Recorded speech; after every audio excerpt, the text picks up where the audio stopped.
My Uncle Silas's lawyer, Mr. Holloway, looked as if he had been stitched together from parts of other, less fortunate people.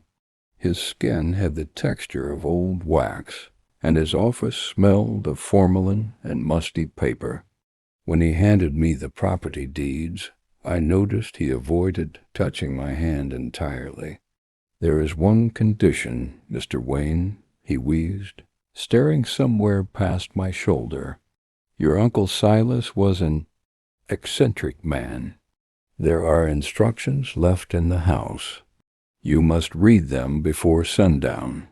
This is not a request. It is part of the transfer agreement. If you do not fulfill the conditions, the inheritance is void. Void. Along with you." I laughed nervously, but Holloway didn't even crack a smile. I was desperate. Gambling debts were choking me. Collectors had already broken my ribs twice, so a house in the middle of nowhere seemed like the perfect place to disappear. I couldn't have been more wrong. The drive to the Black Root estate took 5 hours.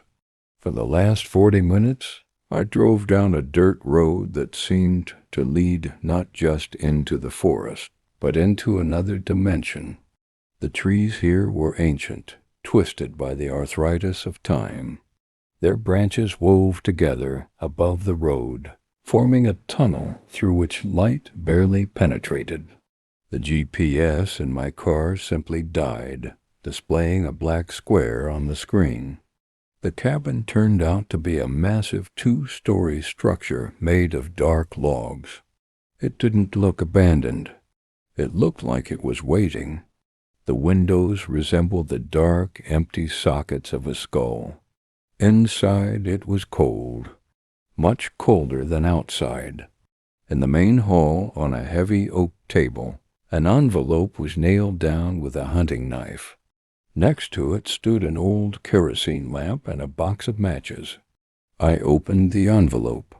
My uncle's handwriting was jagged, the letters jumping, as if he had written it during an earthquake, or in a state of terrible panic. "Rules for survival in Black Root. Alex, if you are reading this, it means I am dead. Or more likely, I found a way to buy my freedom, and you are the price. I'm sorry. Blood for blood. But if you want to see the sunrise, read carefully, and do not dare to doubt. Light is your shield. The fire in the main hall fireplace must burn from dusk until dawn. Never let it go out. They fear fire because it reminds them of the hell they crawled out of.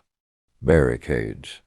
At exactly 7:45 p.m., you must close all the shutters on the first floor.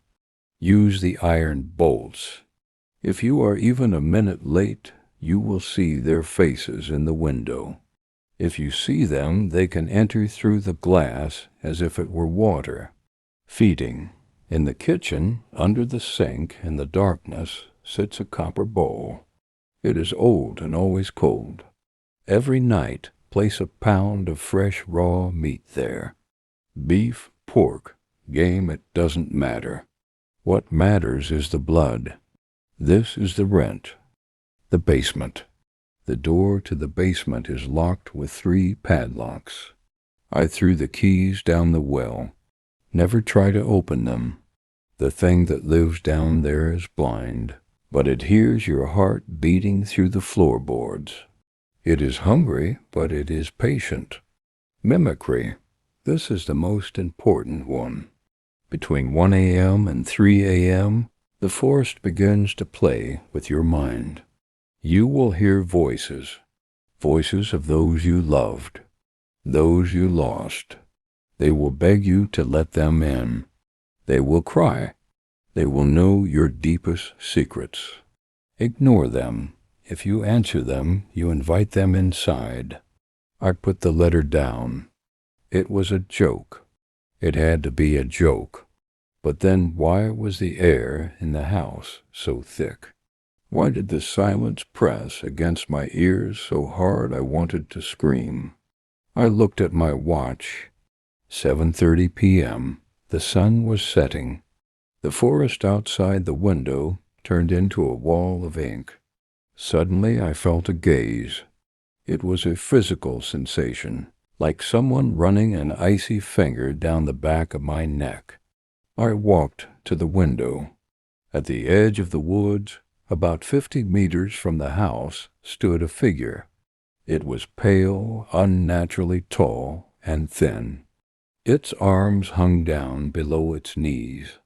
It didn't move. It simply was. My skepticism vanished instantly, replaced by a primal animalistic terror. I rushed to close the shutters. 7:42 p.m. My hands shook. The bolts were stiff, rust flaking onto the floor. As I closed the last window in the kitchen, I heard a quiet giggle right behind the glass. I lit the fireplace. The fire roared, devouring the dry wood, and it calmed me slightly. Then I remembered the third rule, the meat. In the fridge, which hummed surprisingly loudly, I found a package of steaks. Uncle had prepared. I walked to the sink, opened the cabinet doors. It smelled of dampness, mold, and dried blood. The copper bowl was covered in strange symbols. I threw the meat in. Something in the darkness of the pipes hissed. I quickly slammed the doors shut. A second later, a disgusting sound came from within wet chewing, the crunch of bones and greedy smacking. Someone was eating, and that someone was clearly larger than what could fit in the cabinet under the sink. The first night was a hell of waiting. I sat in the armchair, clutching a fireplace poker. At exactly 1:15 a.m., there was a knock at the front door. 3 slow, heavy thuds. Alex? The voice was quiet, female. My breath caught in my throat. It was Sarah, my fiancée who died in a car crash 2 years ago. I was driving. I survived. She didn't. Alex, open up. I'm cold. It's so lonely out here in the dark. Tears streamed down my cheeks. The voice was perfect. Her intonations, her way of drawing out vowels. You're dead, I whispered, gripping the poker until my knuckles turned white. It's not you. How can you say that? Sarah's voice trembled, breaking into a sob. You promised to love me forever. You promised to protect me.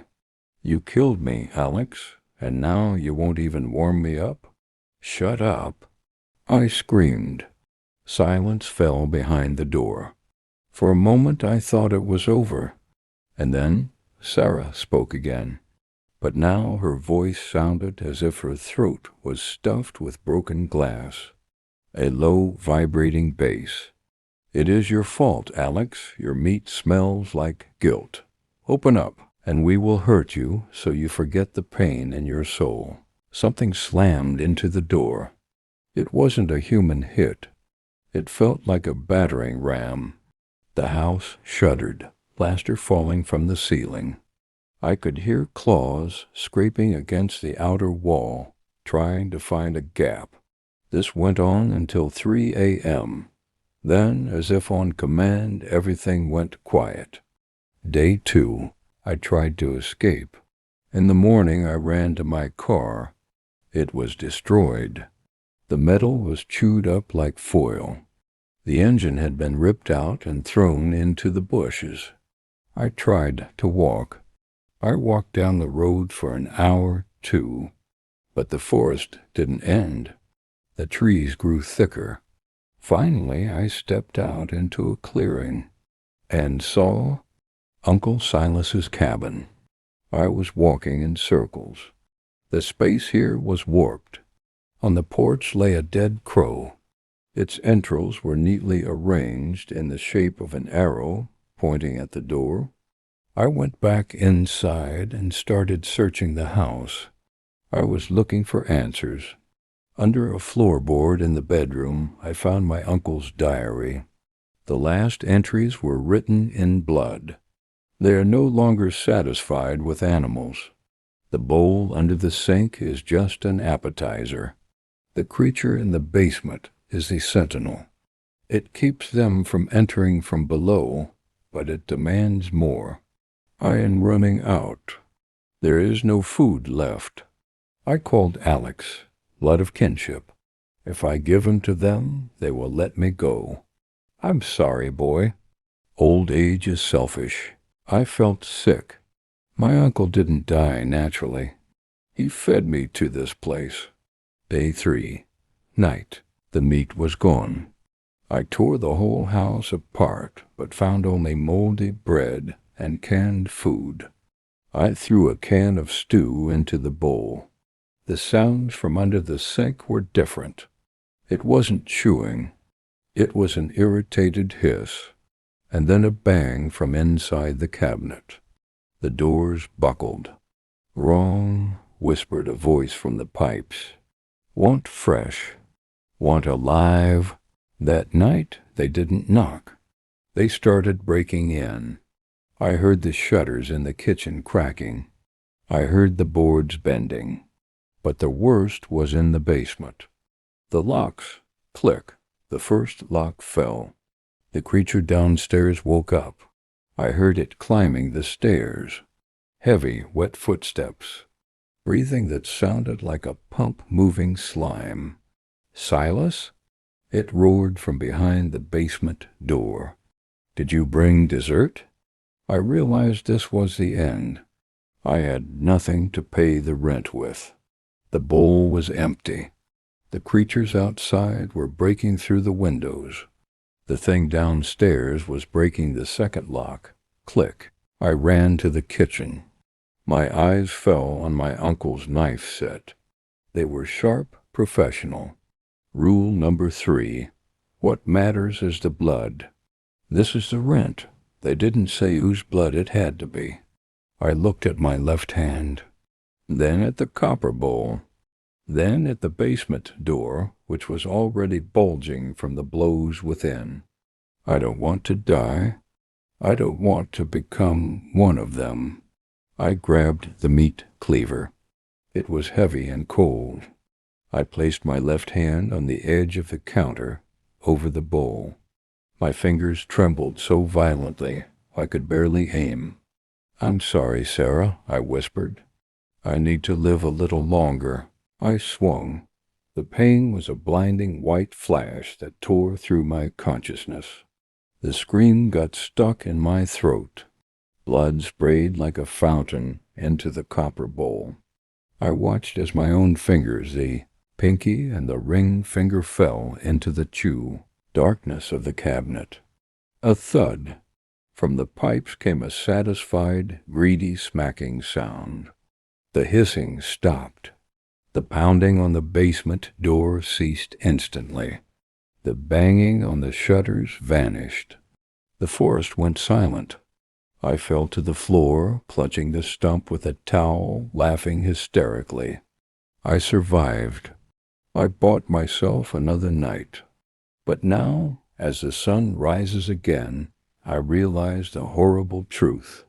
I am sitting on the floor, pale from blood loss. The list of rules lies on the table. I look at my right hand, then at my left leg. I bought one night, but there are 30 days in a month, and I am the only fresh meat in this house. Uncle Silas was wrong about one thing. He thought he could leave by giving me up, but I found his body this morning in the chimney. They didn't let him go. They just wanted variety. The sun is setting. The shadows are getting longer. The bowl is empty again. And I'm wondering, how much is an ear worth? Or an eye? I pick up the cleaver. The show must go on.